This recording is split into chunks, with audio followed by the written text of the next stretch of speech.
Entonces quiero que me acompañes. Vamos con tu Biblia o si traes tu celular, Salmos 126. Dice así, voy a empezar a leer desde el versículo 1 en la Nueva Traducción Viviente. Cuando el Señor trajo a los desterrados de regreso a Jerusalén, fue como un sueño. Nos llenamos de risa y cantamos de alegría. Y las otras naciones dijeron: cuántas maravillas ha hecho el Señor por ellos. Así es, el Señor ha hecho maravillas por nosotros. Fíjate el versículo 2 y 3, porque eso es precisamente lo que he estado hablando en las últimas semanas. El versículo 2 dice: nos llenamos de risa y cantamos de alegría. Y las otras naciones dijeron: cuántas maravillas. Cuántas maravillas. Di conmigo: cuántas maravillas. Fíjate, las otras naciones dijeron: cuántas maravillas ha hecho el Señor por ellos. Versículo 3 dice: así es, el Señor ha hecho maravillas por nosotros. ¡Qué alegría! Versículo 4: restaura nuestro bienestar, Señor, como los arroyos renuevan el desierto. Los que siembran con lágrimas cosecharán con gritos de alegría. Lloran al ir sembrando sus semillas, pero regresan cantando cuando traen la cosecha. Bien. Qué importante es que tú y yo decidamos y pensemos y verdaderamente en nuestras vidas renunciemos a tener el control de nuestras vidas. Nos gusta tener el control absolutamente de todo. Bueno, hay personas como más controladoras que otras, definitivamente. ¿Quiénes son los más controladores aquí? A ver, levanten su mano los que son. Nadie es No, yo no soy controlador. La verdad es que todos queremos el control absolutamente de todo. El ser humano quiere tener el control de todo. El ser humano se ha hecho especialista en controlar. Y hay un problema porque hay algo que definitivamente el humano no puede controlar, que es a Dios. Pero también el ser humano quiere controlar a las personas. Y nos frustramos cuando no podemos controlar a nuestra esposa, a nuestro esposo y a nuestros hijos y a nuestros papás, porque le dijimos que hiciera esto e hizo todo lo contrario. Y entonces eso nos molesta demasiado. Y eso nos saca de nuestro área de confort.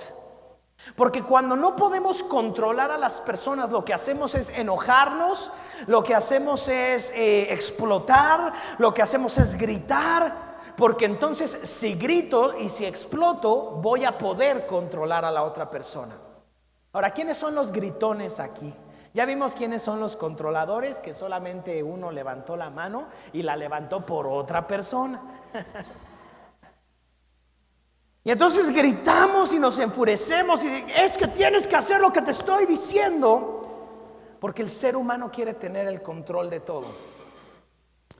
Pero quiero darte una noticia que tú y yo tenemos que aprender, y mientras antes la aprendamos, vamos a aprender a ser más felices.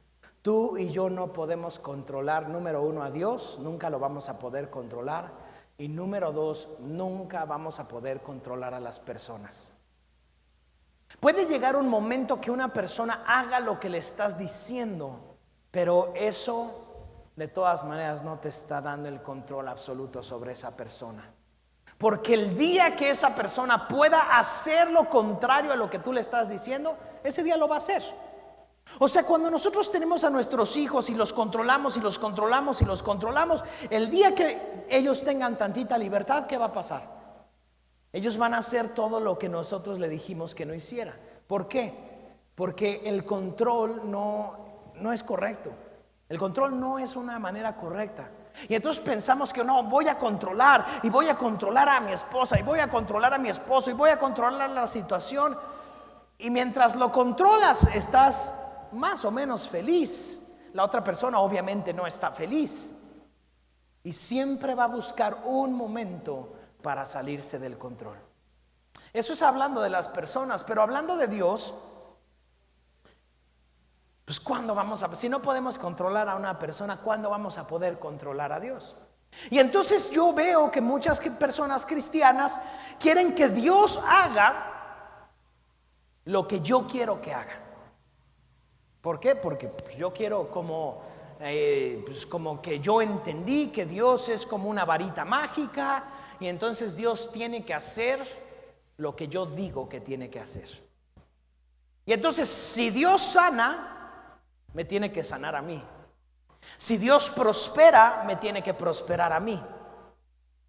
Y entonces, no, tengo que controlar a Dios. Y entonces, ¿qué hacemos? Creamos patrones religiosos para controlar a Dios. Y entonces pensamos, por ejemplo, que dar nuestros diezmos y ofrendas garantiza que yo voy a ser rico. Y pensamos que es así. Y en ningún momento de la palabra de Dios dice, si tú das tus diezmos y tus ofrendas, vas a ser rico. Y esto es un sí para el 100% de las personas. Si tú vas 52 domingos en un año, entonces vas a ser sano. Y esto es sí o sí para todas las personas. El problema es que los seres humanos ponemos esos patrones religiosos. ¿Y qué pasa cuando no se cumple lo que queremos? Pues nos frustramos. Porque Señor, yo estoy sirviendo, Señor, yo estoy diezmando, Señor, yo estoy haciendo esto, y Señor, yo estoy haciendo esto, y tú no haces nada por mí. Otra vez queriendo controlar a Dios. Y hasta que no entendamos que nos tenemos que bajar de ese puesto de control, Dios no va a poder hacer nada en nuestras vidas. Porque el problema es que nosotros queremos decirle a Dios qué hacer, cómo hacerlo y cuándo hacerlo. Pero ¿qué crees? Dios no opera así. Entonces yo sé que nadie levantó aquí la mano cuando dije quiénes eran controladores, pero yo sé que tú eres controlador, yo sé que tú eres controladora, te encanta el control, porque yo como pastor veo cómo las personas quieren controlarme a mí como pastor, como ser humano quieren controlarme a mí, y lo veo en todas las personas, en todas.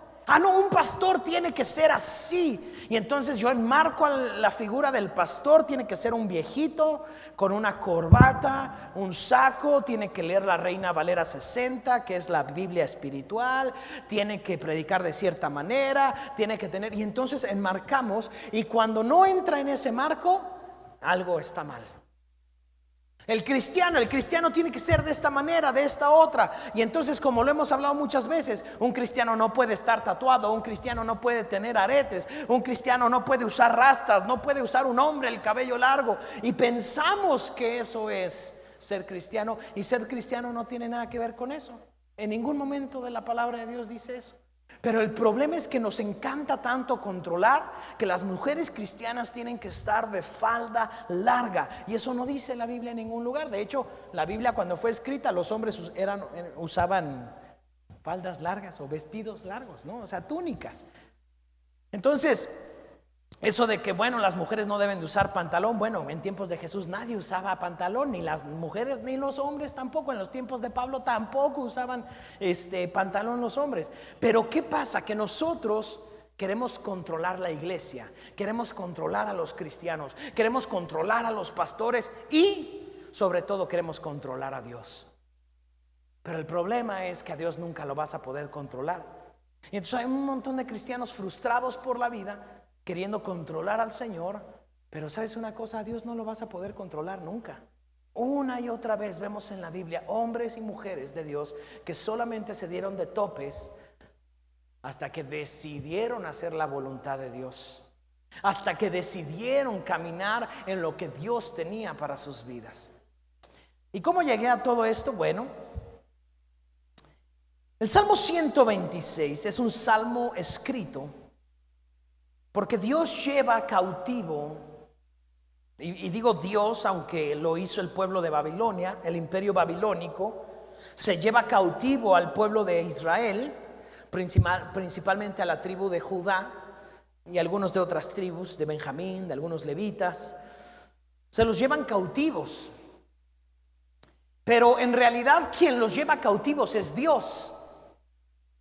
Dios saca al pueblo de Israel de su lugar porque Dios quería encontrarse con el pueblo de Israel.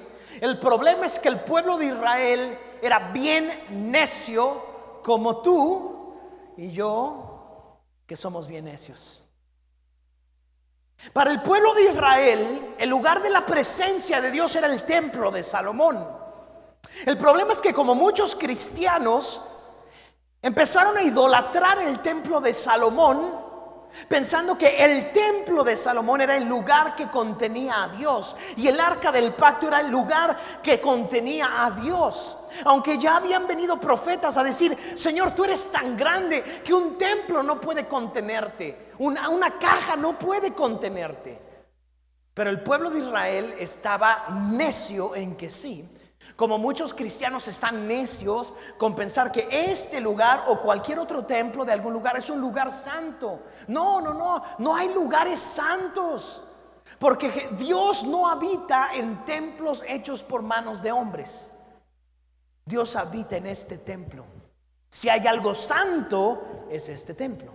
Tu cuerpo es santo porque Dios habita en él. Pero el problema es que pensamos que un templo es un lugar sagrado y otra vez metemos a Dios en la caja religiosa.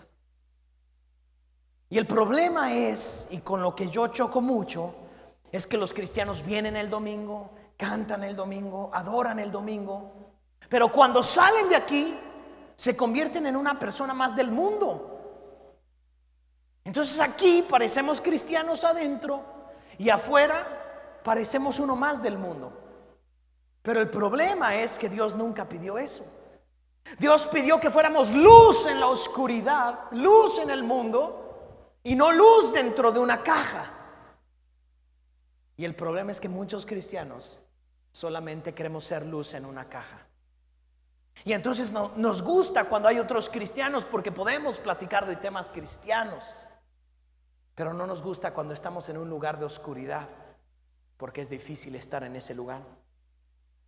Total que lo que hace Dios es precisamente llevarse al pueblo de Israel lejos de donde estaba el templo. De hecho, en su cara destruyeron el templo. El arca del pacto se desapareció, nunca más volvieron a saber de eso, y Dios se los lleva a Babilonia para encontrarse con ellos en el cautiverio. Ahí en el cautiverio, ahí donde no había templo, ahí donde no había arca, ahí donde no había absolutamente nada de lo que ellos consideraban sagrado. Y muchas veces Dios tiene que llevarnos a esos lugares para que nosotros aprendamos a dejar el control de todo en las manos de Dios. Y entonces este Salmo 126 habla de cuando Dios hizo volver a los cautivos, porque un día regresaron. 70 años se los llevó Dios a Babilonia.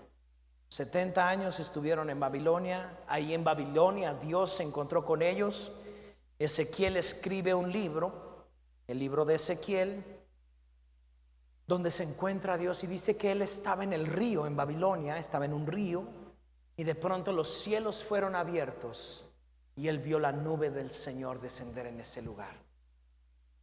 Entonces, Dios anhela sacarte de tu zona de confort, llevarte a un lugar donde no estés cómodo, para mostrarte que en ese lugar Dios sigue siendo Dios.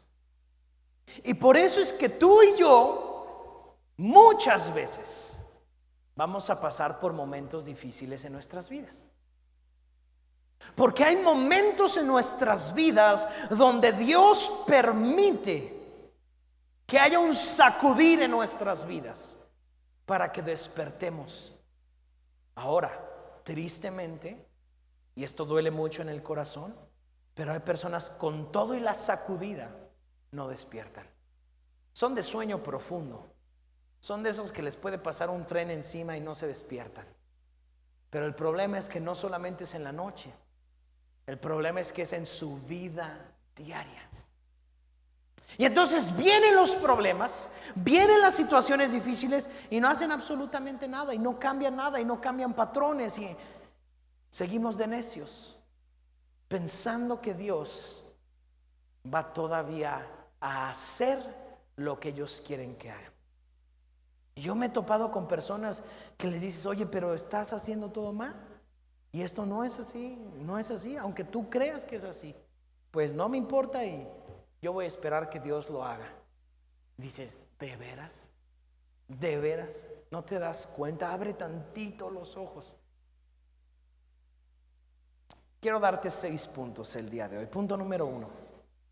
En medio de ese momento difícil, en medio de ese momento de cautividad, número 1, es importante volver a soñar.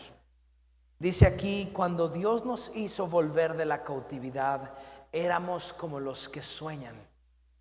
Es bien importante aprender y volver a soñar. Es importantísimo. Porque si nosotros no volvemos a soñar, nos vamos a quedar en el cautiverio. La palabra dice en Hechos capítulo 2, en los postreros días, en los últimos días, yo derramaré de mi espíritu sobre toda carne, y los jóvenes tendrán visiones y los ancianos tendrán sueños. No solamente es imaginar qué podría cambiar en nuestras vidas, porque a veces hay personas que solamente imaginan. No. Es muy distinto un sueño humano, un anhelo humano que tenemos, a un sueño que viene de parte de Dios. Es muy distinto. Es muy distinto. Te voy a poner un ejemplo de una historia que acabamos de escuchar. Nos estaba platicando precisamente la pastora que estuvo predicando acá el viernes, que ella y su esposo pues se casaron, y yo creo como la gran mayoría de matrimonios querían tener hijos. Y entonces pues querían tener hijos y no se daban los hijos, y no podían tener hijos y no podían tener hijos.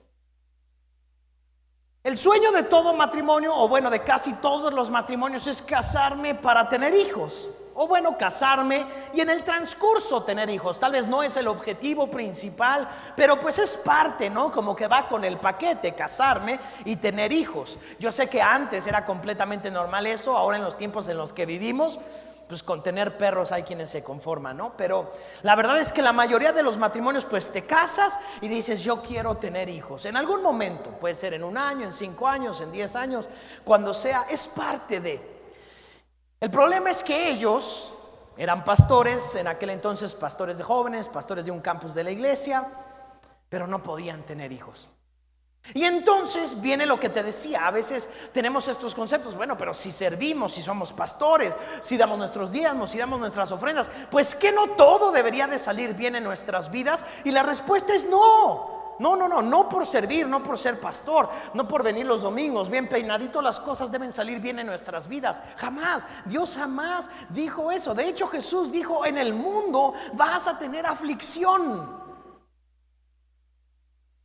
Entonces, nos contaba la pastora que el pastor un día se metió al coche muy frustrado, y en el coche pues empezó a abrir su corazón, como tal vez muchas veces tú y yo lo hacemos, abrir su corazón y a decir, Señor, yo ya no puedo. ¿Por qué no me das hijos?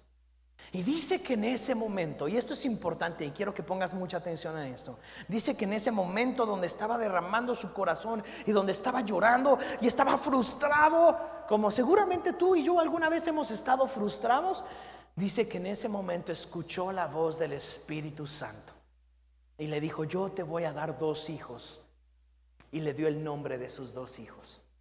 Eso, pues sí, pues wow, qué padre, ¿no? Qué bendición, gloria a Dios. Sí, eso pues nosotros conocemos el final de la historia. Pero en ese momento, pues lo único que él tenía era que en algún momento él sintió en su corazón que Dios le decía que iba a tener 2 hijos. Y eso era todo. Pero pues no tenía 2 hijos. Tenía el sentimiento. Porque cuando Dios te habla, para tal vez esto podría ser difícil de comprender para algunos, Pero cuando los pastores o las personas cristianas decimos, pues Dios me dijo esto, no es una voz audible. En la mayoría de los casos, el 99% de los casos, no es una voz que dice, vas a tener un hijo o algo así. No es así la voz de Dios. O sea, yo he escuchado muchas cosas de Dios, pero jamás en mi vida, jamás he escuchado con mis oídos, con estos oídos, la voz de Dios que diga, algo va a pasar.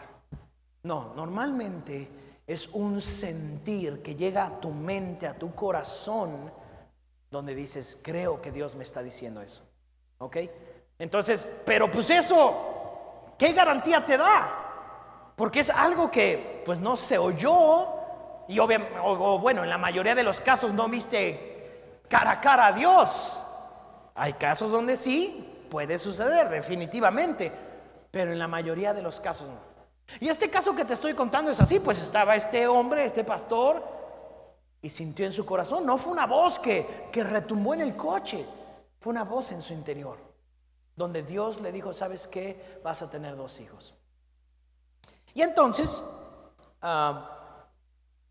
pues sí, vamos a tener 2 hijos. Tenían tratamientos de fertilidad y algunas opciones y cosas y pastillas, y los hijos no llegaban. Y esa es la situación. Qué padre es venir a la iglesia, escuchar la palabra de Dios y decir, ay, wow, no, qué padre la palabra, y sí, es para mí. Sí, aquí todo es padrísimo. Y cuando oras y escuchas la voz de Dios, todo es padrísimo, porque sueñas con algo que Dios puede hacer en tu vida. Pero el problema es que mañana lunes, todo lo que tú sueñas hoy en el servicio, mañana lunes ya se olvida. Porque mañana lunes hay que pagar las cuentas, mañana lunes hay que ir a pagar la luz y no la cortan. Y por más que Dios te haya dicho que vas a prosperar, pues mañana con los mismos 1,000 pesos que llegaste hoy vas a tener que ir a pagar la luz, el agua, el gas y todo lo que tengas que pagar. O sea, la vida sigue avanzando. Nosotros quisiéramos salir de este lugar y que afuera hubiera un hombre que te dijera, Dios me mandó y toma 1,000,000 de pesos para que se te olviden los problemas. Pero mi hermano, en la mayoría de los casos no va a suceder así.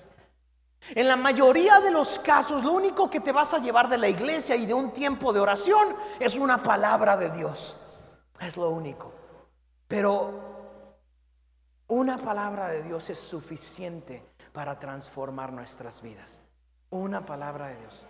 Entonces el problema es que no le damos valor a esa palabra de Dios, y entonces pensamos pues como que bueno, pues sí, Dios lo dijo, y pues ahí cuando suceda. Ahora, Dios nos hace soñar.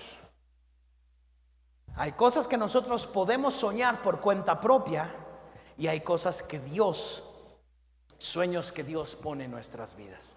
Por un lado te decía, bueno, creo que todos los matrimonios o la mayoría de los matrimonios dicen, bueno, pues en algún momento voy a tener hijos. Pero eso es muy distinto a cuando has tratado de tener hijos y de pronto escuchas la voz de Dios que te dice, vas a tener 2 hijos. Es muy distinto, porque uno es un sueño que puede tener cualquier persona, pero otro es un sueño que Dios pone en tu corazón. Y es importante aprender a distinguir entre esas cosas. Yo, por ejemplo, puedo tener el sueño de ir un día a Israel. A mí me encantaría ir a Israel. No conozco Israel y he tenido el sueño de ir a Israel. Pero yo no puedo decirte a ti, Dios me dijo que voy a ir a Israel. Pues tal vez sí lo logro o tal vez no lo logro. Pero hoy Dios no me ha dicho que voy a ir a Israel, a conocer Israel. Y como están las cosas, pues quién sabe si vayamos a ir algún día. Entonces, en tu vida, yo sé que a veces tú tienes sueño. No, sí, yo quiero ser rico. Ok, es válido soñar ser rico. Una vez nos preguntaron, no, es que hablando mal de unas personas ricas. Bueno, ser rico no es malo. Y los cristianos tenemos que quitar eso de la mente, porque muchas veces el mexicano tiende a pensar que una persona rica es sinónimo de una persona mala. Y no es sinónimo. Una persona rica puede ser mala y una persona pobre puede ser mala, en los dos lados. Entonces, tú puedes tener el sueño, quiero prosperar, quiero ser rico, quiero tener una empresa. Perfecto. Qué padre que sueñes eso, está muy bien. Pero la otra es distinto cuando Dios te dice, yo te voy a prosperar. Ahí es distinto cuando Dios te dice, yo te voy a dar una empresa, yo te voy a hacer rico. Porque cuando Dios te lo dice, ahora sí tienes de dónde agarrarte. El problema es que muchas veces mezclamos, como que los cables se cruzan y pensamos que lo que nosotros queremos es lo que Dios quiere. Y no siempre. No siempre. Sí, yo sé, Dios quiere prosperar a todos, sí, pero es muy distinto cuando Dios te da una palabra y te dice, yo quiero prosperarte y yo voy a hacer esto en tu vida. Y Dios lo empieza a hacer y la vida es transformada. Entonces, primer punto el día de hoy, es necesario volver a soñar. Ese es el primer punto, pero no volver a soñar lo que tú quieres soñar, sino soñar el sueño de Dios. Eso es importante. Y por eso, mi hermano y mi hermana, es tan importante pasar tiempos en oración y pasar tiempos leyendo su palabra, porque entonces ahí es donde vas a poder soñar lo que Dios quiere hacer en tu vida. Y quiero decirte algo, cuando tú recibes una palabra de Dios, normalmente va en contra de todas tus circunstancias. Normalmente una palabra de Dios va en contra de todo lo que tú eres capaz.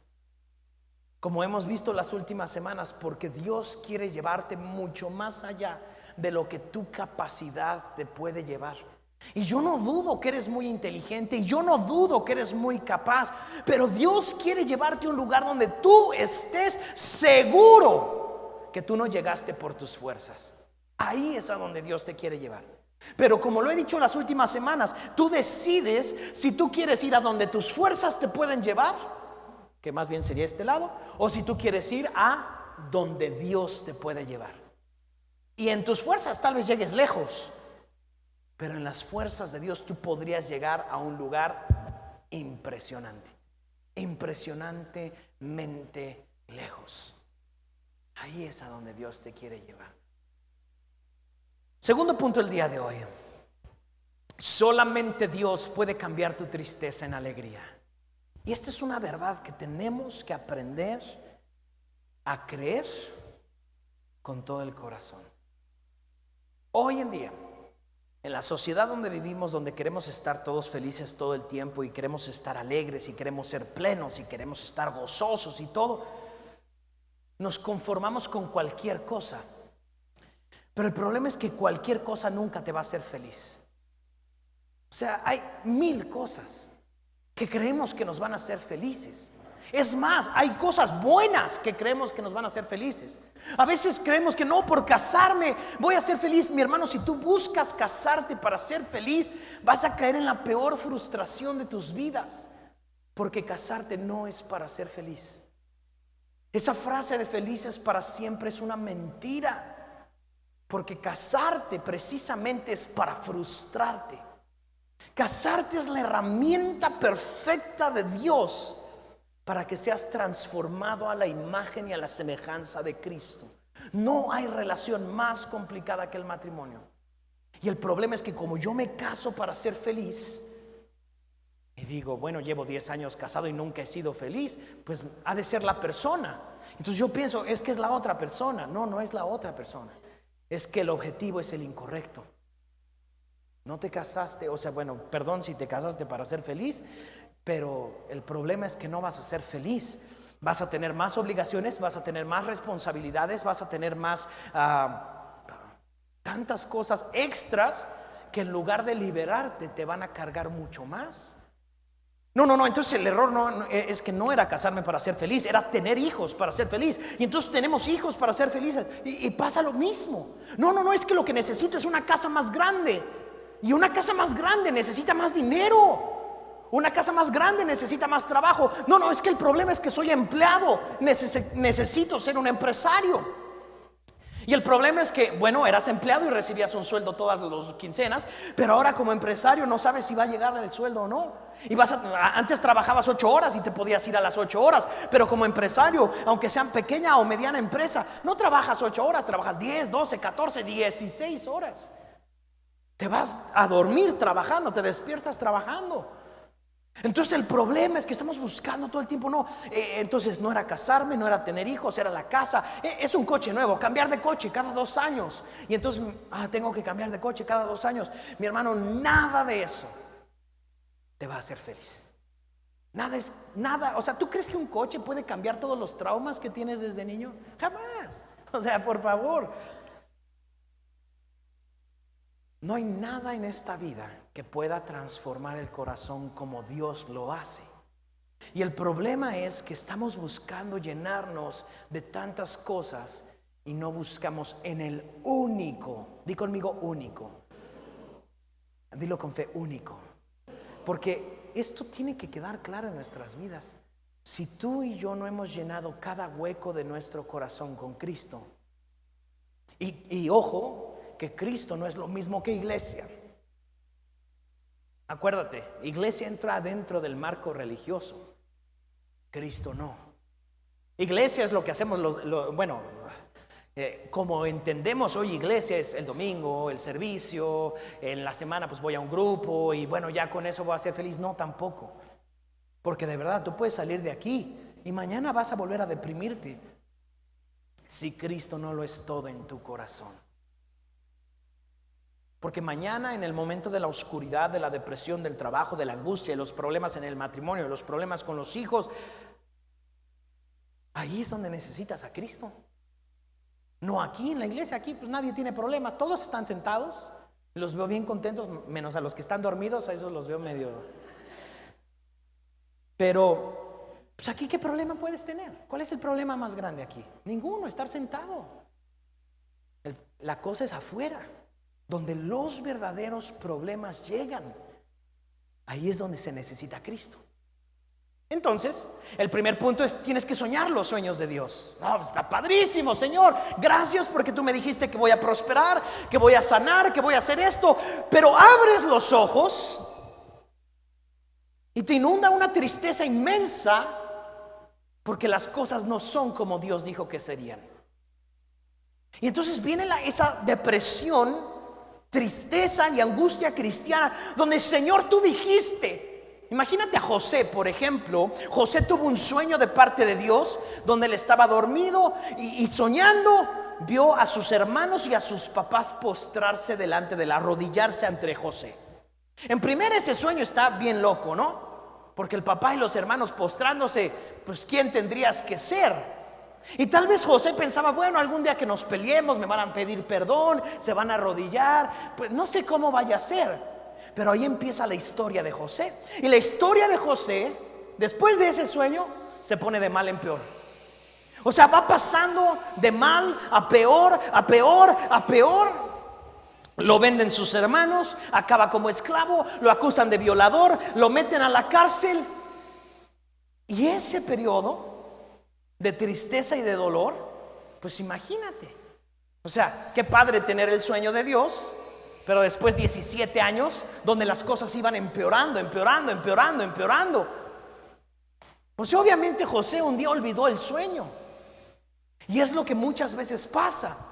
Venimos a la palabra de Dios, adoramos al Señor, oramos, y el Señor verdaderamente nos dice: yo te voy a prosperar, yo te voy a bendecir, yo te voy a sanar, tu matrimonio va a ser exitoso, tus hijos, tal. ¡Wow! Gloria a Dios. Pero mañana nos venden como esclavos. La próxima semana nos acusan de violación. El próximo año estamos en la cárcel. Y el problema es que ahí, pues ¿dónde está lo que Dios dijo? Y se olvida todo lo que Dios nos dijo. Segundo punto el día de hoy: solo Dios puede cambiar tu tristeza en alegría. Entonces, ¿qué es lo que tenemos que hacer en esos momentos? Regresar a la presencia de Dios. Es que Dios, tú me lo dijiste. Sí, yo te lo dije, pero hay un proceso. Hay un proceso. Porque yo no quería que tus hermanos se arrodillaran para alabarte a ti. Hay un propósito.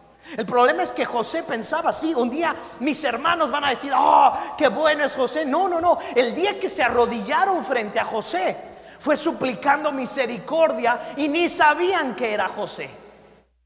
Le estaban suplicando misericordia a un gobernador. Y le decían, por favor, danos de comer. Se está muriendo nuestras esposas, nuestros hijos, nuestro padre. Entonces el sueño era completamente distinto.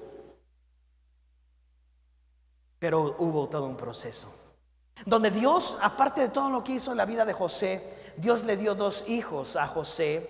Uno le puso por nombre el Dios que me hizo olvidar todo el dolor. Ese es el nombre de uno de sus hijos en hebreo. Y el otro es el Dios que me hizo prosperar. Aquí fue donde Dios me hizo prosperar. Imagínate todo lo que entendió este hombre. Se quedó solo, sin padres, sin hermanos. ¿Tú crees que no fueron años difíciles para él? Mi hermano, la Biblia está llena de personas, hombres y mujeres, que pasaron cosas horribles, horribles, espantosas. Siempre que tú pases por un momento difícil, es necesario que tú vayas a escuchar lo que Dios te dice. Por eso, mi hermano, este lugar no está abierto las 24 horas. Pero como te dije, este lugar no es santo. El Espíritu Santo está aquí. Y si el Espíritu Santo te acompaña, ahí donde estás llorando, donde nadie ve, ahí puedes hablar con Dios.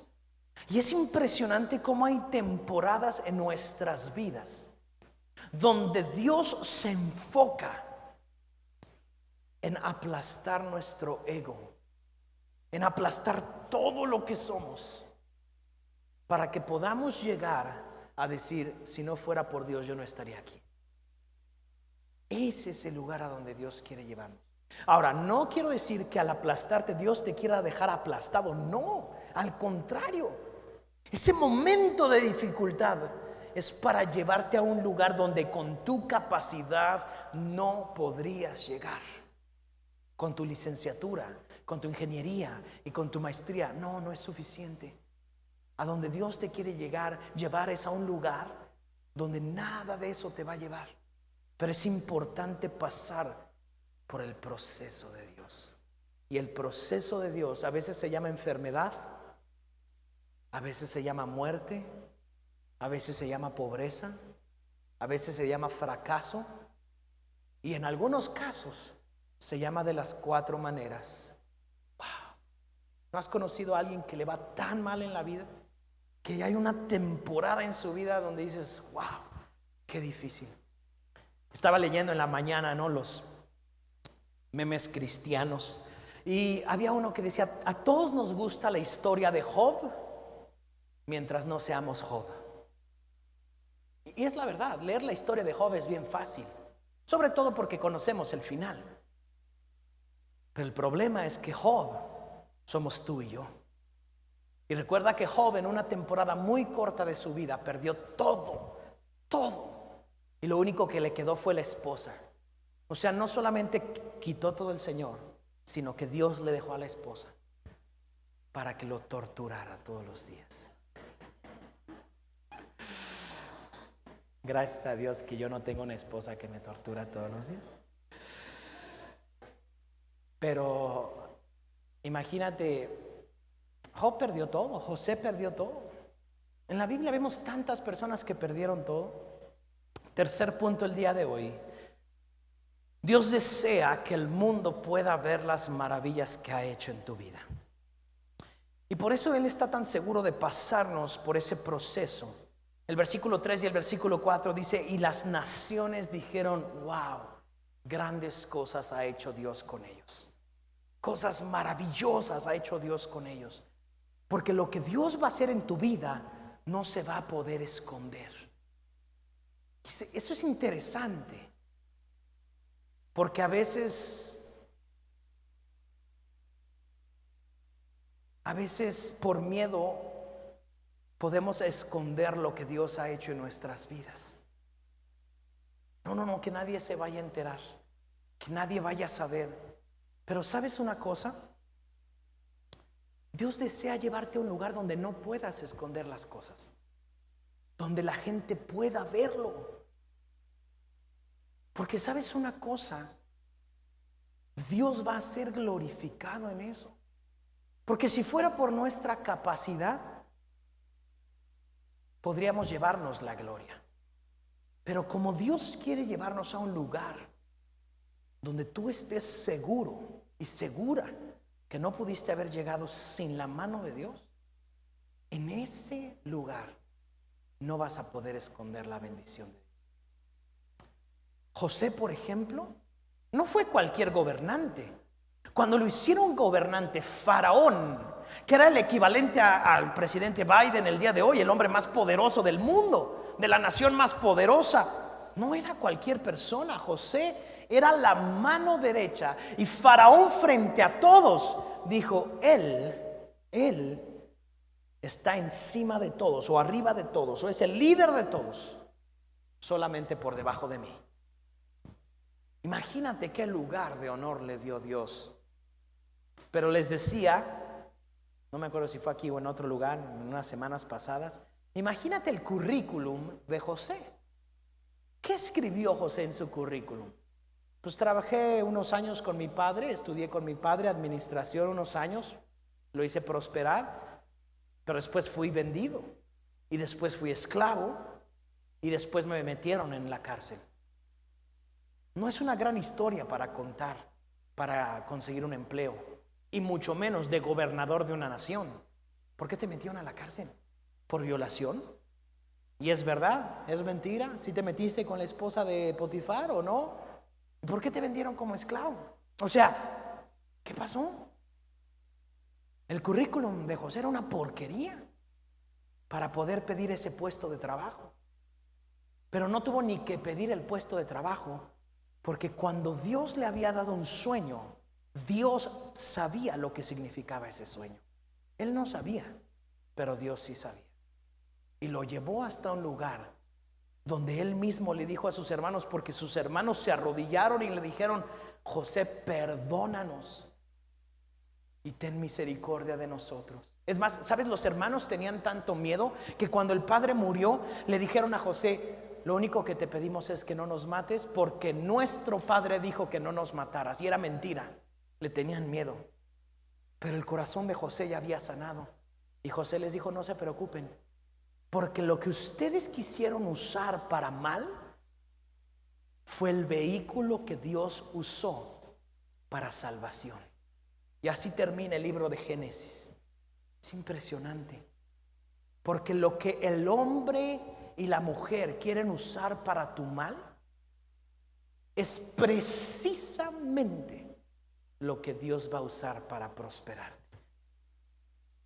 Muchas personas, y yo escucho a muchos cristianos: no, me voy a salir del trabajo porque están hablando mal de mí, porque me están haciendo esto. Y me acuerdo mucho una palabra que una vez nos predicaron.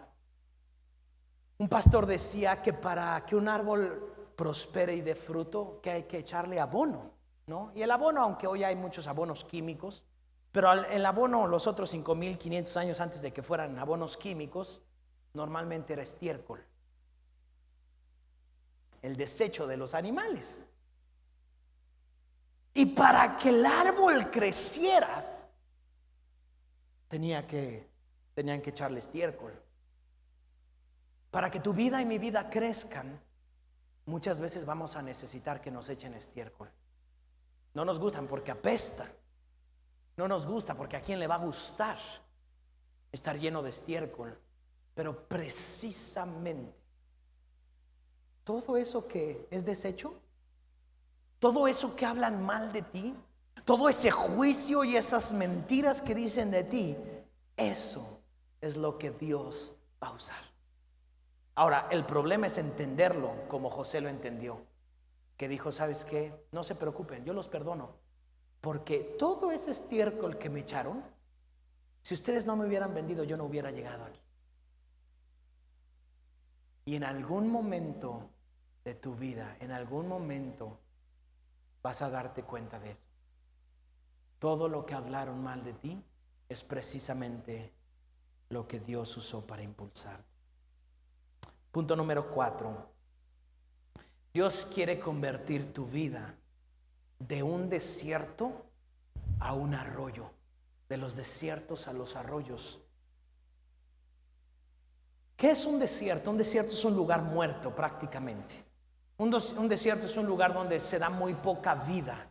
Hay muy pocos animales, son animales que pueden, por sus condiciones, permanecer mucho tiempo sin agua.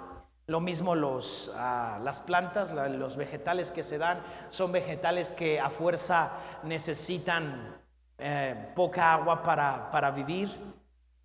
Pero fíjate cómo Dios no dice, voy a cambiar del bosque a un arroyo, a un río.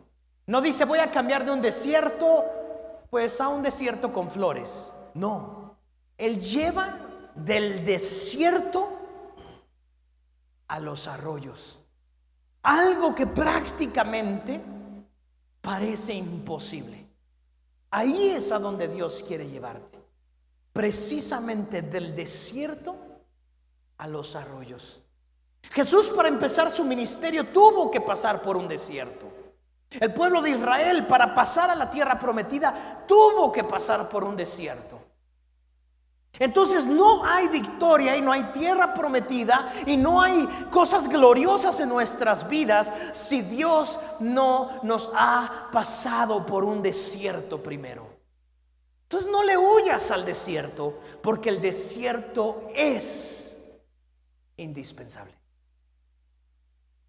Si tú quieres verdaderamente llegar, y vuelvo a lo mismo, no a donde tu capacidad te puede llevar, porque tal vez tú y yo podemos irnos a un desierto y tal vez podemos hacer algo.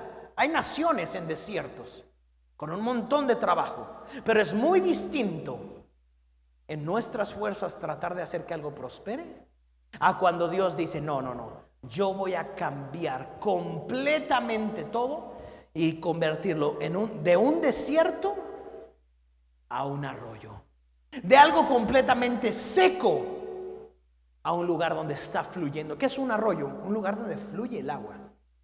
Un lugar donde fluye el agua.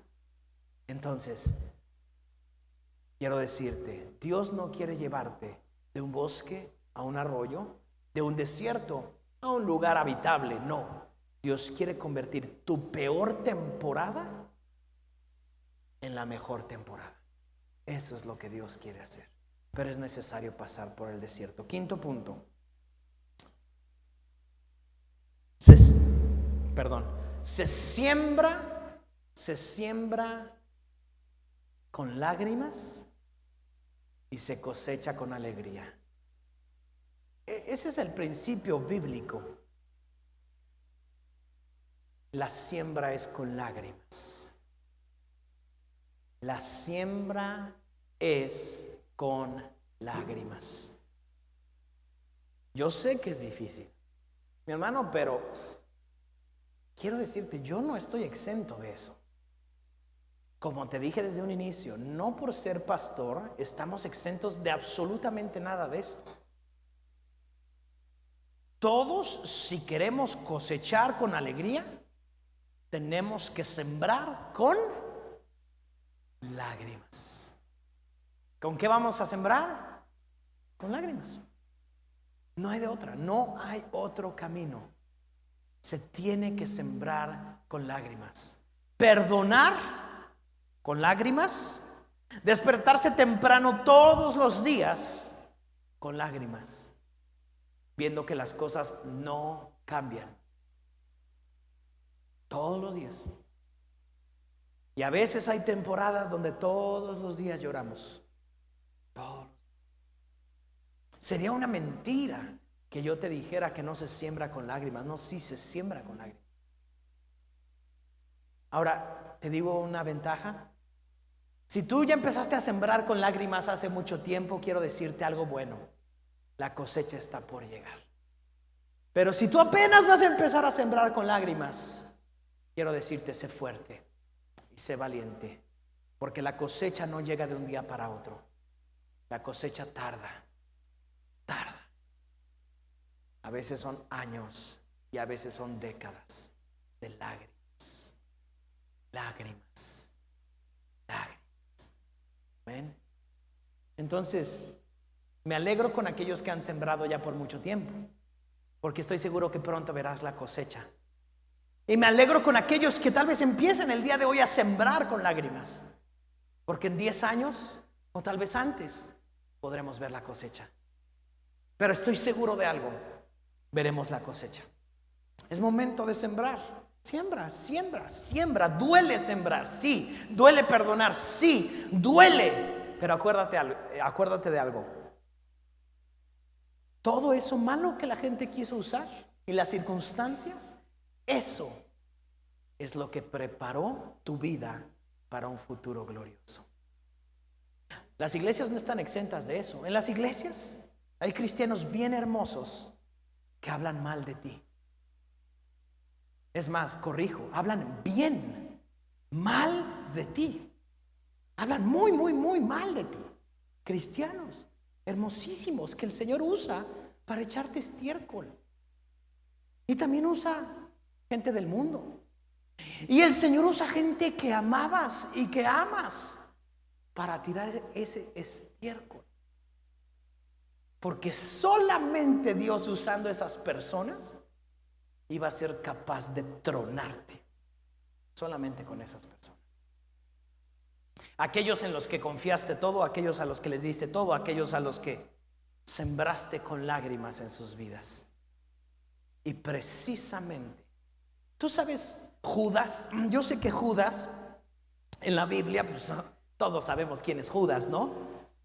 Y no estoy hablando de esa persona que tú te estás imaginando, que le dices Judas. No, estoy hablando de Judas, el de la Biblia.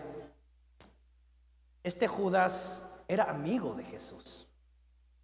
O sea, yo sé que a veces en las películas, cuando vemos a Judas, desde el principio sabemos quién es. Y entonces el actor que interpreta a Judas siempre es el más feo de los 12 discípulos, ¿no? O sea, agarran como al todo despeinado, todo desmaquillado, y a todos son guapos, incluyendo a Jesús, siempre con el cabello alaciado. Los 11 discípulos todos guapísimos, y el más feo es Judas. Eso es una mentira. Porque dice la Biblia que Judas era amigo de Jesús. Judas era amigo de Jesús. Judas, dice la Biblia, sanó a los enfermos. Judas liberó a los endemoniados. Judas bautizó nuevos cristianos. Judas era un discípulo precioso. Hasta que un día le ofrecieron 30 monedas de plata. Entonces no creas que lo malo en tu vida llega con cara de Judas. No, no, no. Lo malo en tu vida va a llegar de una manera preciosa, hermosísima, para que te encariñes con eso, para que tú ames eso. Y de pronto sale la carta. Y lamento decirlo así, pero la carta del Señor, donde en un momento truena todo. Y precisamente, si no hubiera un Judas que siguió a Jesús, Jesús todavía les dijo, en un momento le dijo a sus discípulos, si se quieren ir, váyanse. A sus 12 discípulos, y ahí estaba Judas, váyanse. ¿Por qué Judas ahí no se dio la vuelta? Porque Judas amaba a Jesús. Porque Jesús amaba a Judas. Comían juntos, dormían juntos, viajaban juntos, andaban de aquí para allá por todos lados. Hasta que en un momento, con un beso, entregó al Señor. Y Jesús le dice, amigo, ¿con un beso me entregas? Qué impresionante. Pero precisamente, si no fuera por ese Judas, tú y yo no estaríamos aquí. Y Jesús no hubiera llegado a la cruz. Y Jesús no hubiera muerto para perdonarnos. Judas es necesario en tu vida. Judas es necesario en tu vida para llegar hasta donde Dios te quiere llevar. Necesitas a Judas. Amén. Dile a la persona que está a tu lado, tú necesitas a un Judas. Y espero no ser yo, dile. Punto número 6, y con este terminamos.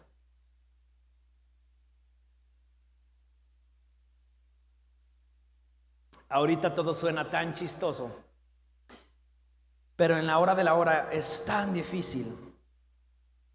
El punto número 6, y con este terminamos, es el final, tu final, es cantando lo que Dios ha hecho. Pero ese es el final. Ese es el final. Mi hermano, quisiera que en 2 horas terminara tu película, pero tu película va a durar 80 años, 70 años, 50 años, 40 años. Todavía le cuelga. Y en las temporadas más difíciles, te animo a volver a soñar lo que Dios te ha dicho que sueñes. Te doy un secreto. Normalmente lo que has soñado de parte de Dios, normalmente es imposible.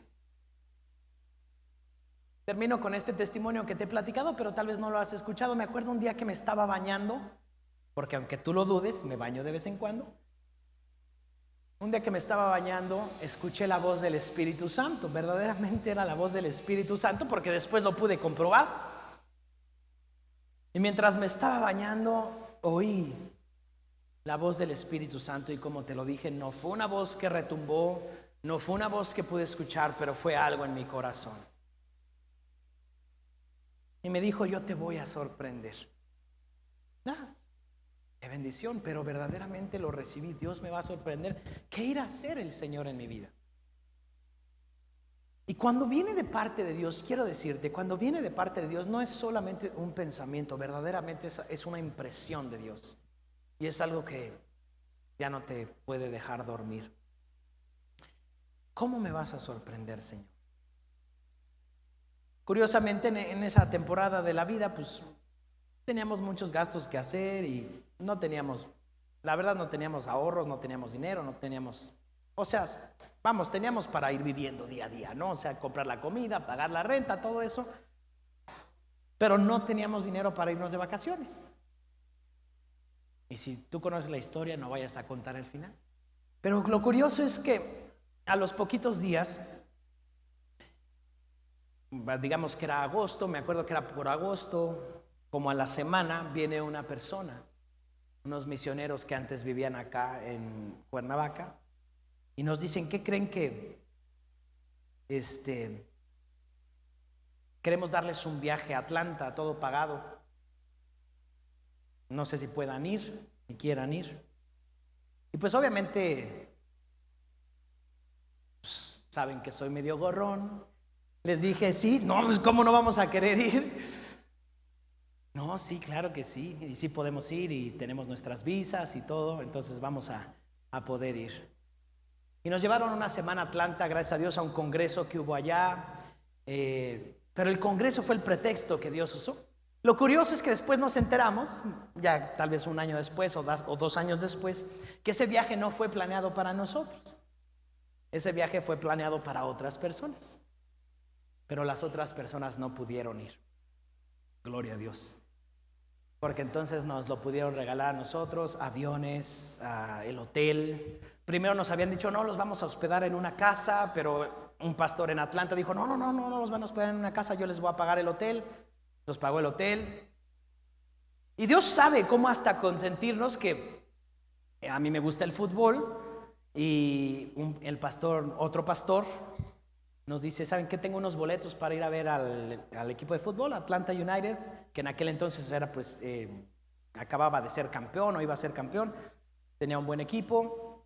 Y entonces fuimos al estadio gratis, un estadio de primer nivel impresionante, el Mercedes-Benz Stadium, gratis. O sea, nos la pasamos padrísimo toda una semana, conocimos muy bonito Atlanta. Si tú me hubieras dicho un mes antes: vámonos a Atlanta, hombre, yo no podría, no tenía para los vuelos, no tenía para el hotel, no tenía para salir del país, ni para Acapulco. Y nos fuimos una semana, pero lo impresionante fue, pues Dios me sorprendió. Pero ahí no acaba la cosa es que como a la semana, llega una hermana y nos dice: oigan, pues tengo una semana compartida en un hotel en Cancún, pues no sé si puedan ir. Y pues también nos fuimos, todo pagado a Cancún, a un hotel de lujo, con un montón de amenidades. Gracias a Dios a ese hasta nuestras hijas fueron. En Atlanta nada más nos fuimos mi esposa y yo. Nos fuimos en septiembre a Atlanta y en octubre a Cancún, a la Riviera Maya. 2 viajes, no sé cuánto podrían costar, mucho dinero. Pero no importa eso, lo importante es que no tenían yo para pagar absolutamente nada. Y eso fue una sorpresa de Dios. Ya lo había predicado, muchos de ustedes ya conocían el testimonio, pero a lo que voy es, todo empezó con una sorpresa de Dios. Y yo quiero animarte que vayas a soñar lo que Dios quiere hacer en ti.